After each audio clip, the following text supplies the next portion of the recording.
भगवान विष्णु का मोहिनी रूप अमृत बर्तन के द्वारा प्राचीन काल की बात है, जब देवताओं और असुरों के बीच लगातार संघर्ष होता रहता था। ये असुरों की शक्ति इतनी बढ़ गई कि वो देवताओं को हराने को लगे थे। ये असुरों ने स्वर्ग पे आक्रमण कर दिया, देवताओं को वहां से खदेड़ने की कर दिया था। देवता भयभीत और परेशान होके भगवान विष्णु के पास गए कि उसे सहायता की, उससे प्रार्थना की। भगवान विष्णु ने देवताओं को सलाह दी कि यदि उन्हें अमृता प्रदान करनी है कि असुरों से हमें हमेशा के लिए मुक्ति पानी है कि उन्हें समुद्र मंथन करना होगा। समुद्र मंथन से अमृत निकलेगा, इसे पी के वे ये अमर हो जाएंगे कि फिर कभी असुरों से पराजित नहीं होंगे।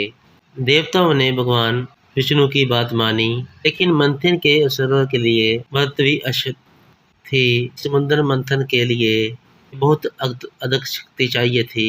इसलिए भगवान विष्णु ने देवताओं को ये कहा कि असुरों को समुद्र मंथन के लिए संजोग मांगे। अमृत निकलने के बाद उसे किसी प्रकार अमृत से वंचित किया जाए। हाँ, हमें असुरों के पास जाकर समुद्र मंथन का प्रस्ताव रखा, अमृत बांटने का वादा किया। असुर भी अमृता के लालसा से सहमत हो गए कि समुद्र मंथन की तैयारी शुरू हुई। समुद्र मंथन के लिए 39 पर्वत को पत्नी और वासुदेव नाग को रस्सी बनाकर बनाया गया। पिता और असुर दोनों ने मिलकर 39 पर्वत को समुद्र के बीचों बीच रखा और असुर के नाग को पर्वत चारों ओर लपेटकर मंथन करना शुरू कर दिया। मंथन की प्रक्रिया में बहुत सी चीजें निकली। राहल विष और कांदिन गाय और राज हाथी, उच्चेश्वर घोड़ा, अन्य रतन हरा रविश निकला, जिसने शिव भोलेनाथ ने अपने कंठ में धारण किया, जिसे वे नीलकंठ कहते थे। तक जिस समुद्र मंथन में अंतिम क्षण में मंत्री नाम देवता अमृत कलश लेके प्रकट हुए। अमृत को देखते ही असुरों की आंखों में लालच और वे अमृत कलश को छीनने के लिए दौड़े। देवताओं को इस बात की चिंता थी, वे असुरों ने अमृत पी लिया तो वो अजय हो जाएंगे, ये पूरे संसार पे उनका अंत तक फैलेगा। इस संकट से देवताओं को बचाने के लिए भगवान विष्णु ने मोहिनी का अवतार लिया। मोहिनी इतनी छरक के मोहन से देखते ही असुरों ने की ओर खींच गए। उन्होंने सोचा कि मोहिनी जैसा रूपमान कोई नहीं हो सकता, ये अमृत का बांटने का कार्य किसी को सौंपना चाहिए। कि मोहिनी ने मधुर आवाज में असुरों को, मैं अमृत का बंटवारा रूप से करूंगी, लेकिन आप सबको मेरी बात माननी होगी। उन्होंने मोहिनी की बात मानी। मोहिनी ने चालाकी से अमृत कलश को देवताओं को दिया और वे अमृत पिला दिया। असुर मोहिनी के रूप में भगवान विष्णु को पहचान नहीं सके, वो उसकी सुंदरता में खोए रहे।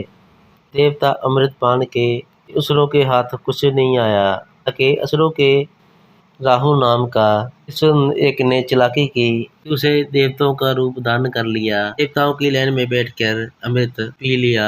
जब भगवान विष्णु ने उसे देखा, तुरंत अपने दर्शन चक्र से असुर का सिर धड़ से अलग कर दिया। तब तक राहु अमर हो सका। उसका सिर राहु और धड़ केतु कहलाया। दोनों आज भी ग्रह के रूपों में पृथ्वी पर भ्रमण करते हैं।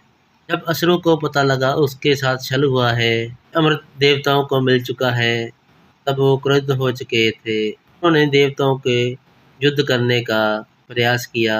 तब देवताएं अमर हो चुके थे, असुरों को उन्हें हराना मुश्किल हो गया।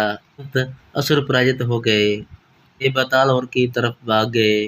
देवताओं ने फिर स्वर्ग में अपना स्थान कर लिया। इस प्रकार भगवान विष्णु के मोहिनी रूप ने देवताओं को अमृत लाई, असुरों को पराजित किया। ये कथा हमें सिखाती है कि धैर्य और चतुराई से भी कठिन परिस्थिति का किया जा सकता है, चाहे वो जितना ही बड़ा संकट न हो।